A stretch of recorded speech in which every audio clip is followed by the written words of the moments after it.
everyone, I'm Lori with Behavior Education, and today is Friday, May 14th, 2021, and we're in our quarantine room, and I need to take care of our Royal Python Fulcrum, who has been here 23 days today.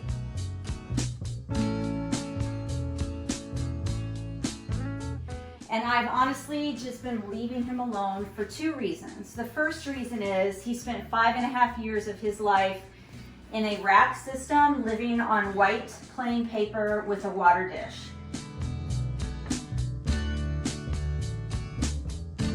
And so anytime any animal is abruptly changed from what they have always known to something different, no matter if that different thing is better or worse, they are going to be distressed by that. So I have wanted to leave him alone in a very simplistic tub setup and let him gradually acclimate to having just a little bit more environmental stimulation than he's used to.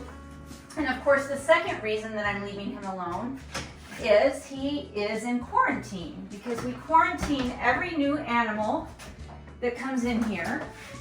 And we do that for a minimum of 3 months, and that is to make sure that we don't notice any injury, illness, disease, endoparasites or ectoparasites, and that we do some medical testing for any viral diseases like serpentovirus or Nidovirus.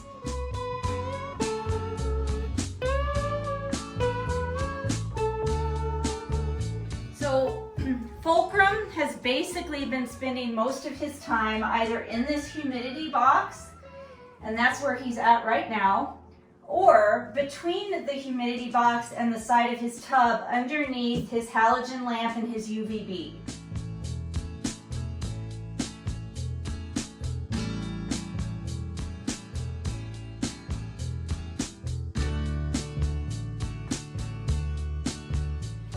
He has spent very little time in this side of the tub, although he has ventured over here a few times.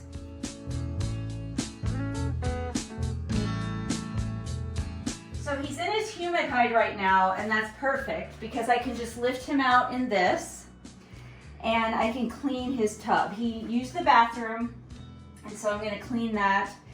And since he's in his humid hide, I don't even have to disturb him other than just lifting the whole hide out and setting it off to the side so that I can clean. Now, Fulcrum has an appointment with our reptile veterinarian on June the 4th, and that's when he will have blood work done to have his virus testing, and he will get a physical exam by a reptile veterinarian. I know that seems like a long time to wait since he got here April 21st, but I use a specific veterinarian that's located in Centennial, Colorado. Her name's Dr. Liza Pfaff. And she runs Critter Care Animal Hospital.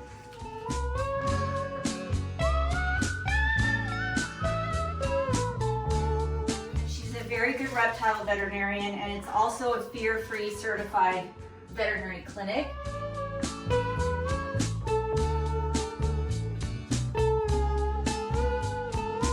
And as a fear-free certified animal trainer, a fear-free certified animal professional myself, I will always prefer to use practitioners who are certified in the fear-free program. And that is one of the reasons that I wait to get an appointment with her unless it's an absolute emergency and I need to get the animals in someplace sooner. But she's very much in demand.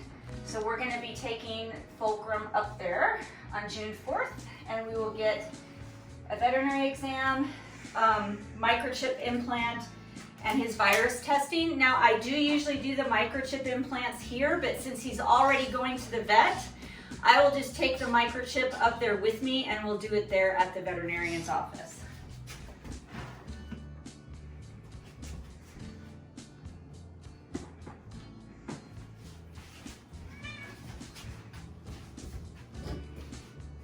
And I'm not going to take him out to show you at this point. He did join our family to be one of our reptile ambassadors, but because he's still in quarantine, and also because he's still emotionally and psychologically getting used to it here and getting settled in, and he has not chosen to come out of his humid hide and interact with us, I'm not going to force that interaction.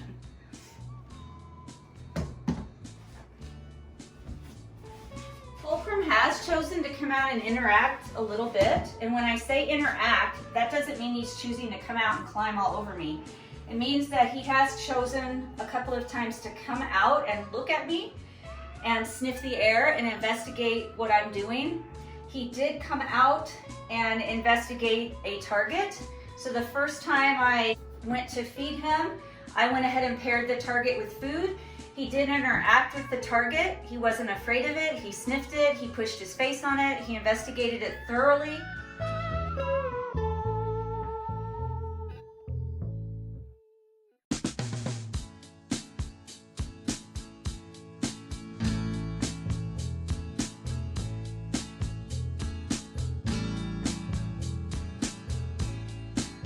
He did not ultimately eat his food. He has not eaten yet since he's been here, which I do not find unusual because he's an adult animal. He's really good size. They can go weeks and weeks without eating, and he is stressed because, as I said, he went from living in a rack for 5.5 years on white plain paper with a water dish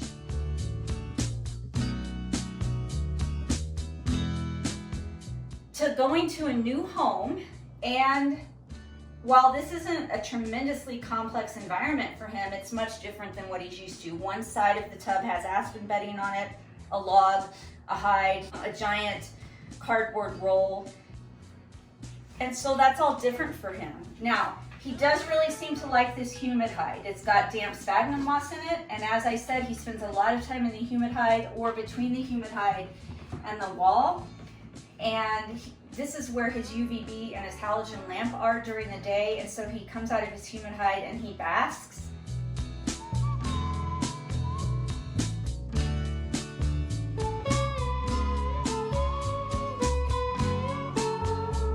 And then when he's done doing that, I usually find him back in his humid hide. So he does come out and interact. I just don't force physical interaction, and I'm not going to force him to interact. He has had the opportunity to eat twice and has chosen not to, but both times he interacted with the target, and he interacted with the food with interest and curiosity and without fear.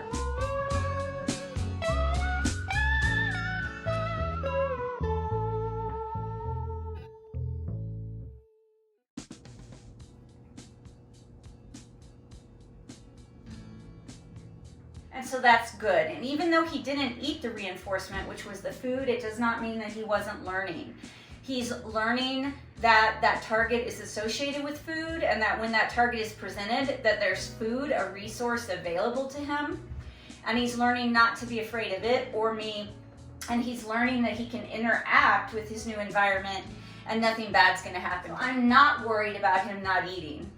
And I'm very pleased that he has chosen to interact in the ways that he has, and that is interacting with the food and the target, and interacting with me, and that he's come out a few times to look at me, to see what I'm doing, to tongue flick, and move around his enclosure in a limited fashion.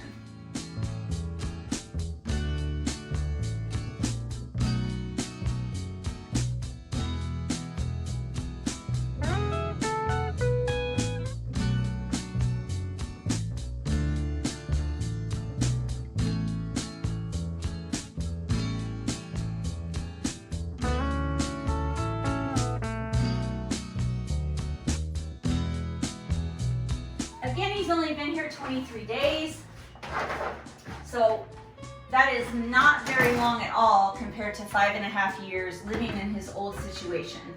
And you never want to abruptly change any animal to a completely new situation from what they were used to.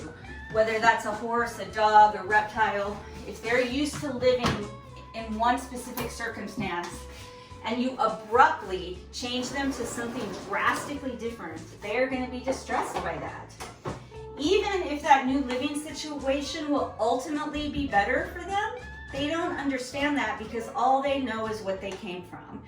And we've seen that with horses who've been raised 100% of their life in a 12 by 12 box stall, and don't know how to behave out in a pasture, out in the open, don't know how to behave on grass. Now, once they get used to that and once they understand the freedom that that affords them and all of the reinforcing things that they can experience from that new situation, then they never want to be in the stall again.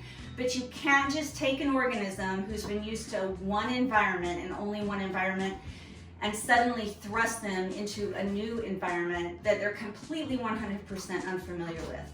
And so any animal that comes here, regardless of the species, we try to set up in an environment that's as close to what they came from as possible, and then we gradually desensitize them to more and more environmental stimulation, and we gradually change them over to how our animals live here.